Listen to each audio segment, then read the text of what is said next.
Hey everybody, I'm Andrew of the Movie Buff Pains, here today with another episode of Andrew's Animation. So I decided to give myself a bit of a homework assignment, and this is a doozy, honestly. I'm doing pretty well so far. I'm about 2/3 of the way through this particular filmography, but I'm still working on it. And that is the DC animated movies. Now, DC has been doing animated movies since the 90s, I believe, but the block I'm talking about mostly is when they really took off into the animated industry, and that is everything that came out from 2007 up until the present day.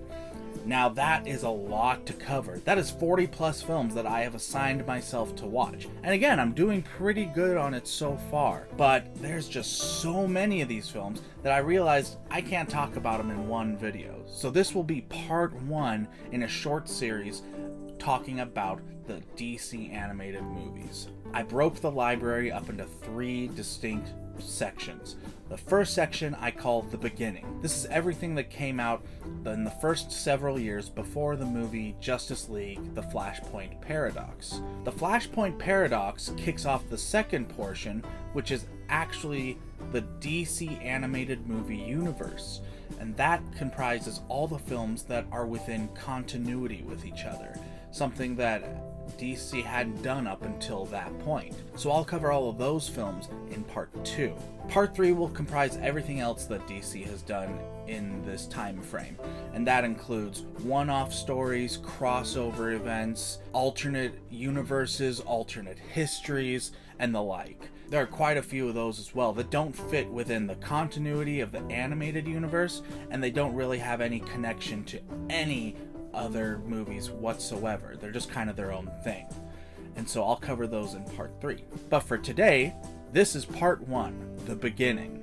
So as I talk about each of these movies, I will show my physical copy, as well as tell you what the movie is about, give my personal thoughts as well as a rating, and at the end of the video I'll do my top 5. So the first movie that DC put out in 2007 was Superman Doomsday. While I don't have the regular release of Doomsday, I have it in 2 other forms. One, I have the 4K disc that actually came as a bonus disc with the Death and Return of Superman, which was a second adaptation of this same story. But before that ever came out, I actually got my hands on this copy. From Best Buy, this is the graphic novel release. Superman Doomsday is an adaptation of The Death of Superman. Now this is a really nice edition. It's hardcover, it's got the graphic novel for me to read, as well as the discs for the movie at the back of it. And I really do enjoy having that as a collector's piece. Superman Doomsday, it was a decent first effort, honestly. The only problem was that it was a story that is far too rushed. The movie is only 75 minutes. I mean, that's not much more over an hour, and you're packing this particular story into that small of a time frame. It's a lot to try and do. And the thing is because of its length, Superman Doomsday leaves out like half the story. The fight scenes in it were pretty decent, and it definitely was, a good try for a first effort, but it falls short of a lot of what came after, honestly. Not a great film overall. Definitely still worth checking out just to see how they tried to adapt it, but DC did hit the remake button on that one and tried again with a much better effort later down the road, but I'll cover that one in the next video. Either way, Superman Doomsday, it's okay, but, missed a lot of potential there. I give that one 3 out of 5 stars. The next one to come out was Justice League: The New Frontier. This is an adaptation of the limited series of the same name, and it involves the heroes of the Golden Age meeting up with the heroes of the new Silver Age. A nice collaboration of the 2 comic eras. It's set in the 50s, and the time period works really well, honestly. They do a lot of homage to what these heroes were like in their early days, and I really did enjoy that. And the story flows a lot better than Doomsday did, and it has a huge cast of characters as well. So many superheroes. It was really fun, honestly. Definitely better effort, But, you know, it still felt like it could have been more. There could have been more to it. I felt like it could have maybe been at least 15-20 minutes longer and probably benefited. But it was still a pretty entertaining film. I give that one a 3.5 out of 5 stars. Next up we have Batman, Gotham Knight. I'm so mad at Warner Brothers and DC. This is the only one in the collection that does not have a slipcover in any pressing, which is really upsetting. Maybe they'll fix that one day, but what can you do? Gotham Knight is really interesting because it's actually an anthology film and it has several stories that cover Batman kind of fighting the mob. And you know, it has very interesting animation styles across the board. It supposedly takes place between Batman Begins and The Dark Knight. That's not official canon, but it has been suggested that these events could have happened in the same universe. And there is definitely some continuity between the segments, which is definitely nice, but the story elements weren't super strong, and an anthology like any other, there are some stories that are better than others and are better executed, and so it kind of falters there. Overall, it's not a bad one. Definitely if you're a Batman fan, and also if you like the Nolan movies, which, you know, who doesn't, then it's definitely worth checking out. But for me personally, I give it a 3 out of 5. It's entertaining, but nothing too special for me personally. Next up was Wonder Woman. This is based loosely off the 80s reboot of the character, and it takes place in a modern day setting, which is a bit different than the live action film we got a few years ago with Gal Gadot, because that's World War I. So I think for this particular story, the modern world setting, it definitely benefits. And you know what? It has a lot going for it, honestly. It's got a good voice cast, it has pretty darn good writing, it's a pretty decent origin story overall for the character. And I have to say, the third act of this film is really well done, too. It was an enjoyable film all around. I actually really found myself just really getting into it. Definitely on par almost with the Gal Gadot film, in my opinion. And I give that one 4 out of 5 stars. It really was an entertaining film. And I wish we got more Wonder Woman out of DC, because I don't think we look at her enough in terms of her story potential and her gallery of villains and whatnot. I think that there's more that could be done. You guys really need to jump on that and get her more involved. After that came Green Lantern First Flight. This really isn't as much of an origin story as it is just, hey, let's just jump in on the first adventure he's going on, rather. In this, Hal Jordan is a brand new recruit to the Green Lantern Corps, and he gets partnered up with a much more experienced Lantern named Sinestro. And Hal finds himself in the middle of a battle of wills and a power struggle for the Green Lantern Corps itself. And it's definitely a fun film, and, you know, not an origin story, but it kind of is. I mean, it's definitely a decent first solo story for Green Lantern.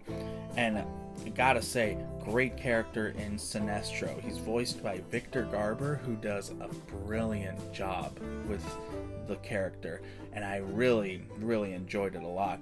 You know, only thing about it is that they could have hashed out some of the other characters too. Hal Jordan and Sinestro were pretty well done. The rest of the characters kind of fell flat, in my opinion. And, you know, it could have been a little more. I give First Flight a 3.5 out of 5. And, you know, it's entertaining, but it could have been a little more. After that came Superman, Batman, Public Enemies. This is based on a story arc of the same name from the Superman Batman comic series. In this, Lex Luthor has become the President of the United States, and when a meteor made of kryptonite is heading to destroy Earth, Luthor decides that's the perfect opportunity to say, hey, the kryptonite is affecting Superman's judgment, he's gonna go on a mad tirade, he is now public enemy number 1. And so Superman has to go on the lam, and of course his only ally in all this is Batman, who's already a bit of a public enemy in his own right. And they have to work together to find out what Luthor is really up to. It's a really intriguing story, honestly. It's got a huge cast of supporting characters, lots of other heroes. Really fun, honestly. And you know what?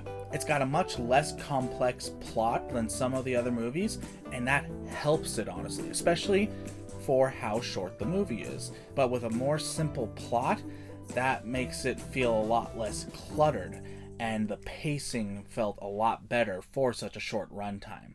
Definitely an enjoyable one. I really liked how the characters worked together in this, and I would give this one 4 out of 5 stars, definitely. After that one, we go back to the Justice League with Crisis on Two Earths. This one was a really fun film. This was actually originally going to be a film based around the Justice League TV series. It was supposed to bridge the gap between the first series and the second series they created. But then that idea got scrapped, and they had to rework the script to avoid any sort of continuity with the Justice League TV show. And so, it was redone. It took from a couple of different comic stories, rather, and it turned out pretty good, honestly. It's about an alternate version of Lex Luthor coming to Earth to ask the Justice League for help, because in his dimension, the Justice League are evil and rule the entire world, and he needs our Justice League's help to take care of them and take them out of power. It is definitely a good story, and I have to say, I think the best villain of the set of bad Justice League members, obviously, is Owlman, who was voiced by James Woods. I mean, James Woods just plays a really good villain. He should never play anything else. That's just my opinion, though. There's a lot of action to keep you entertained through this one, and the story isn't perfect, but it is pretty darn solid, honestly. And it's really enjoyable. That's another one I give 4 out of 5 stars to. Next up, this movie I'm really excited to talk about, honestly. Hopefully I don't ramble on about it too long. And that is Batman Under the Red Hood. This movie is amazing, honestly. It is based off of the comic run of the same name, and it's about Batman having to face his past when a new anti-hero comes to town and starts dealing out a very violent brand of justice. And it is a really fun film. It's got an amazing voice cast, it has a great animation style, and it's a solid story all around. I was thoroughly entertained by this. If I had to say one thing especially about it, my favorite performance has to be John DiMaggio as the Joker. He is probably one of my favorite iterations of the Joker I have ever seen. He brings a real sense of cruelty and malice to the character that I feel like you don't always get with different versions of this character, and I really enjoyed it. He was brilliant. All of the actors on this film were brilliant. It was really well done, super entertaining. I couldn't take my eyes off the screen while it was playing. That one, I give 4.5 out of 5 too. It really is just amazing, and it's such a good film. Definitely worth the time. Next on the docket was Superman Batman Apocalypse. This is one of the few movies that actually shares any continuity because it's a direct sequel to Public Enemies. And it's also based off of another story arc from the same comic series. When another Kryptonian, soon to be known as Supergirl, crash lands on Earth, Darkseid, the ruler of Apocalypse, shows great interest in her and wants to add her to his collection of female warriors. And it's up to Superman and Batman to make sure that that doesn't happen. Now, there are a few things about this particular movie that just didn't hit me right, unfortunately. It's entertaining enough, but definitely some issues. For me, it wasn't a great intro of Darkseid. He's a pretty huge character, and I don't think he was quite done the justice he was deserved in this particular film. The other thing, I felt like there were a lot of moments where I was like, wait, who is this? What's their involvement? It almost felt like I had to have read the comics before seeing this movie, which to a certain point I can understand. Is like, it's good to be familiar with the source material, but for a lot of people like myself who don't really get into comics often, we're going into it blind, and if you're relying on the audience to have a ton of previous knowledge, it kind of just leaves you wondering, what am I even watching and why am I still watching it?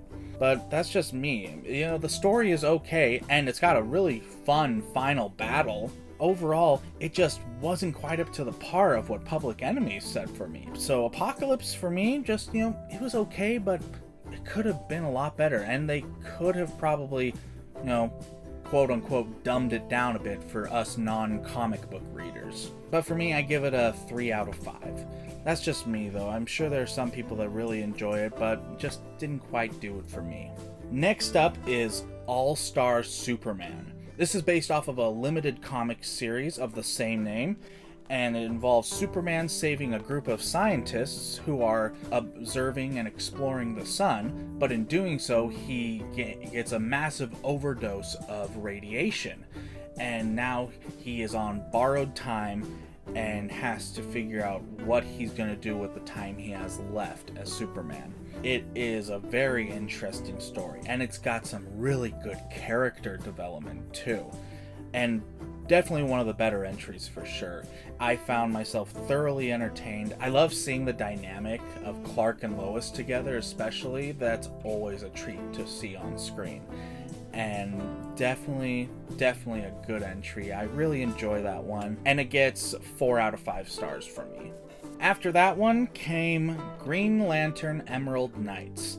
This is another anthology film, actually, involving the members of the Green Lantern Corps. Only a few of the stories are actually based off any actual comic sources, and it's all stitched together with a basic story of, you know, the Lanterns are preparing to battle an old enemy, and some of the Lanterns are, you know, helping calm the nerves of the newest recruit by telling her stories about the Corps. It is a decent anthology. For me, I mean, I'm going into a Green Lantern film really excited to see wisecracking Hal Jordan, and I really wish he'd been more involved in it. He was in the in-between sections, and, you know, it just wasn't as entertaining as I had hoped, honestly. It could have been done better, but that's just me. I mean, I kind of felt bored by it myself. And, you know, it doesn't even though it is in the same style as First Flight, it's not really technically a sequel. So, you know, if my opinion matters at all, I would say you could probably skip that one and you're not going to miss much. But again, if you're a Green Lantern fan, check it out, see what you think for yourself. Maybe it's just me, I don't know.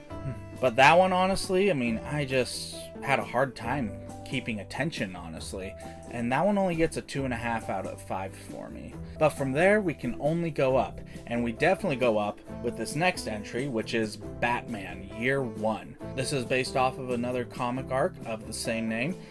This one is really fun.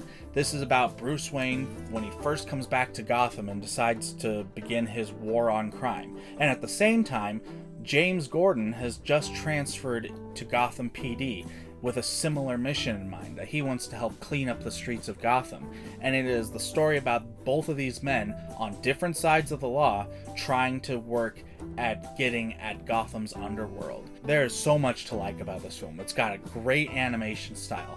The cast is phenomenal. Good story, great world building, honestly. And it's a solid Batman story. It is so well done and really enjoyable, one of my favorites, and I give that one 4.5 out of 5 stars.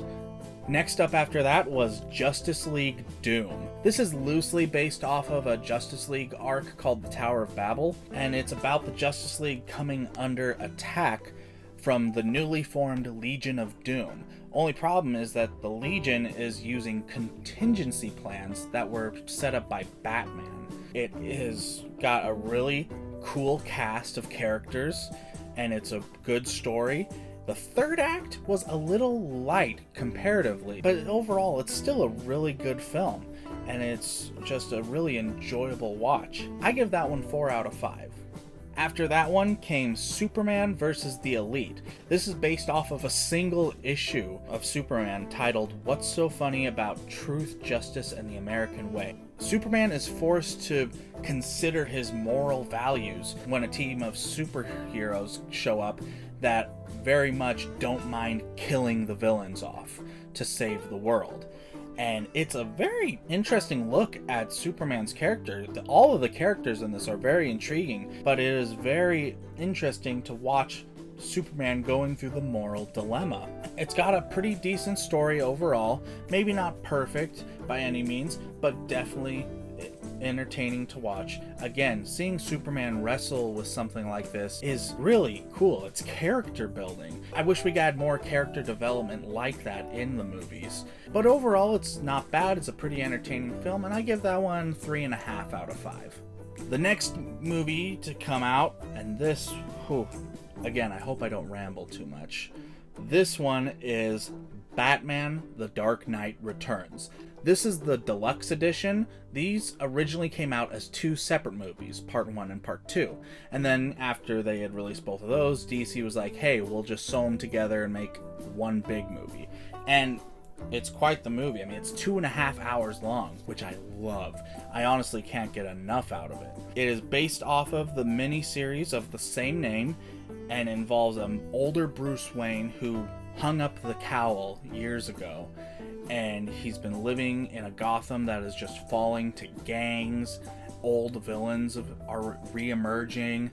And he finally says, no more. I've got to get back out there and save the city once again. And it is such a good film. I think the biggest thing for me is Batman's voice actor. It is Peter Weller, RoboCop himself. And he is perfect as Batman.